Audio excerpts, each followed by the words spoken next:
how much is too much for a model kit? I guess we all get used to how much we pay for our hobby, and modelling doesn't have to be an expensive hobby. It should be one that we can afford to do and build a model every now and again without breaking the bank. Of course, you can always go far out and buy all the extras in the world for a kit and make it as expensive as you want, including maybe even printing your own 3D parts. But for a kit that's in the box for you to build and then just paint and do whatever you need to, how much is too much for a 1/72 scale kit? And that's what we're looking to explore today with this IBG's new Spitfire set.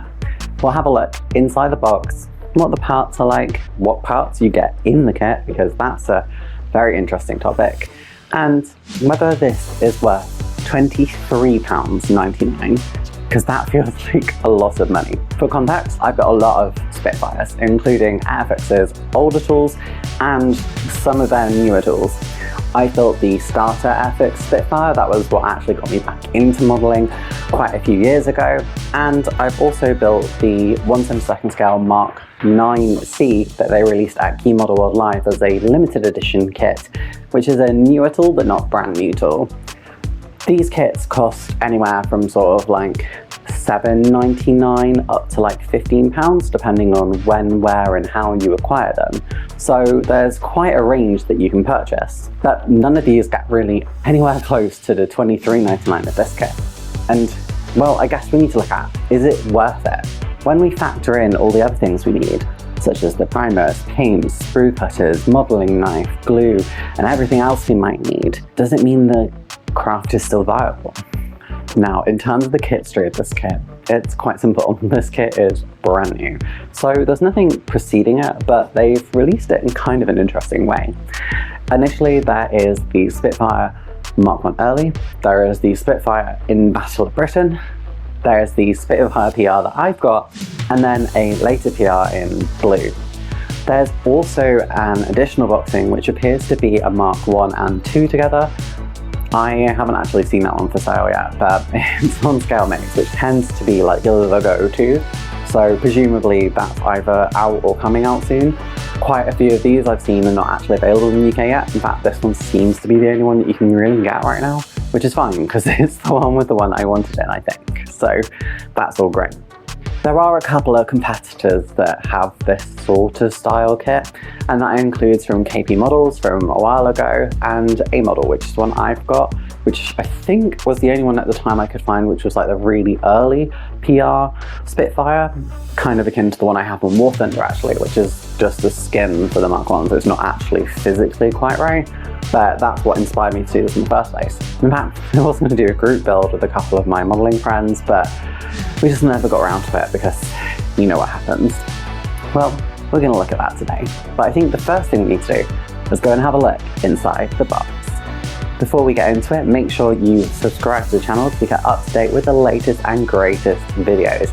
And if you want to support the channel more and help me purchase kits like this lovely Spitfire here, then make sure to hit that join button. The difference between two tiers is the advanced kit level members get shouted out at the end of the video. So, well, let's get into it. The IBG Spitfire PR Type A, B and E in 1/72, and normally I do one screen showing all of the sprues. However, there are a lot of sprues with this kit. Oh my days. And this still isn't all of the sprues in this kit. I will open them so you can see them all properly later, but yeah, that's how many sprues we have. Plus, these aren't just decals, honey. On the back, yep, that's right, my dreaded nemesis photo etch. Comes with a little leaflet as well, advising you to use Hataka paints. I've not used them for a very long time, but I know one of my friends uses them and really enjoys them. The instructions in this set are actually kind of lit, like really detailed, good 3D modeling throughout to help really show you what parts should look like when they're together. And I really like these. I genuinely think these are like, I don't know, on the one hand, maybe a bit sort of crowded and not as easy to follow, but on the other hand, actually almost giving Airfix a run for their money, who I would say are probably one of the best sort of instruction sort of manufacturers creators at the moment. So really detailed, and obviously this is a much more detailed set than a lot of the sort of Airfix 1/72 scale kits, so like that's kind of not a surprise. All of the schemes as well are shown in full colour, which is nice. Now, the parts themselves, the sprues are quite well condensed, so there's a lot of parts on quite a small area, and the detail on them seems to be really good. There's so many details to the interior of this kit that I'm overwhelmed by how much there is. I've not had these many sprues since I did like Warhammer or did like a massive kit. In fact, I'm not even sure if Concord had as many parts as this kit overall contains. Though in a lot of these kits, you're going to get duplicate parts, and that means you're not actually going to use them all. So it looks really overwhelming, but there's actually a lot less here than you think it is. It's just going to be a case of finding where each of those sprues are. Here you can see an example of one of the fuselage halves, and again, the detail is really nice. The recessed panel lines are, well, they don't seem too deep and will give a really nice fabric look once painted. I really think this looks good. It's very different to a normal Spitfire build and definitely a lot more involved with way more parts. It kind of makes me think of like, what if KP Models and Airfix had a baby and produced like a ridiculously over detailed kit, but then had all of the options for so many different like aircraft in it. Another example of fuselage halves here, and again, the detail is the same on all of them. And when I say the same, I mean the same level of detail. Really nice sort of work.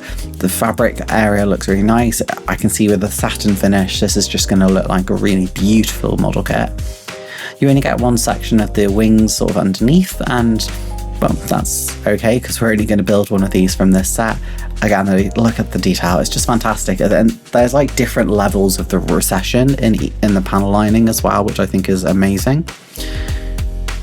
So yeah, there's a lot to this kit. The transparencies as well also seem really nice. I only took one set out of the plastic because I didn't want to like potentially lose or ruin any of the glass parts, because obviously they're the bits that are easiest to lose and hardest to get a hold of.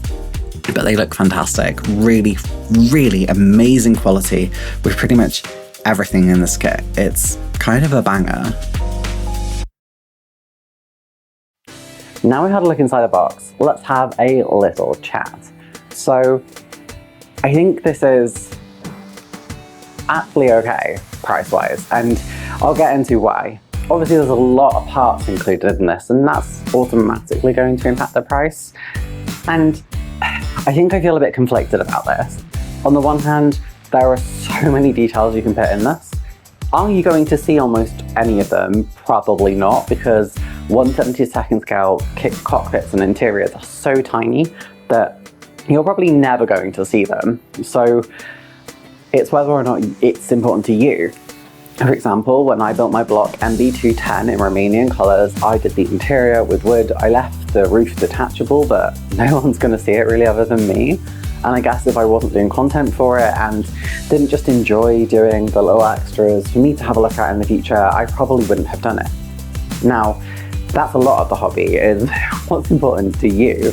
So I think it's kind of justified because you get the additional photo etch and you get the variety of parts in order to build a few different models of Spitfire.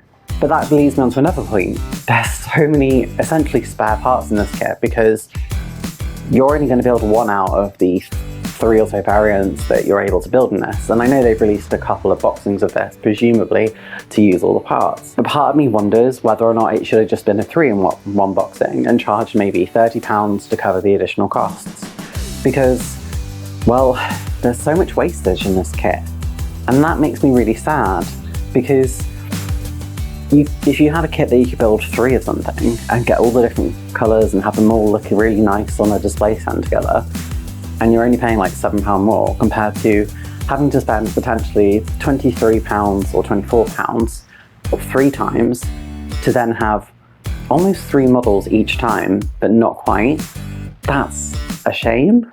And I think that's the only reason why I'm kind of a bit iffy with this kit, because $23.99 for like a 1/72 scale kit isn't unheard of. I mean, if you look at Revell's new release of, I think it's ICM's sort of Japanese medium bomber, that's going for like over £40. If you look at like you know, things like the Blenheim, that goes for sort of the £20 to £30 range. I think the Supermarine Swift, that was over £20, and we are kind of getting to that being the norm.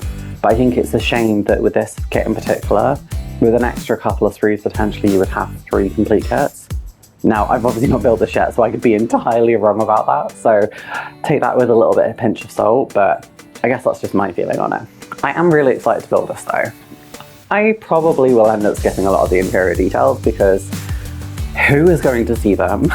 Like, for me, it's just not worth the hassle. But I've always wanted to do a pink Spitfire. In fact, I actually had one a while ago. I want to say it was a model, but it came with a vacuum form canopy, and like, yeah, I can do that, and I don't hate vacuum form as much as I used to, but at the same time, if I can avoid vacuum form, why wouldn't I?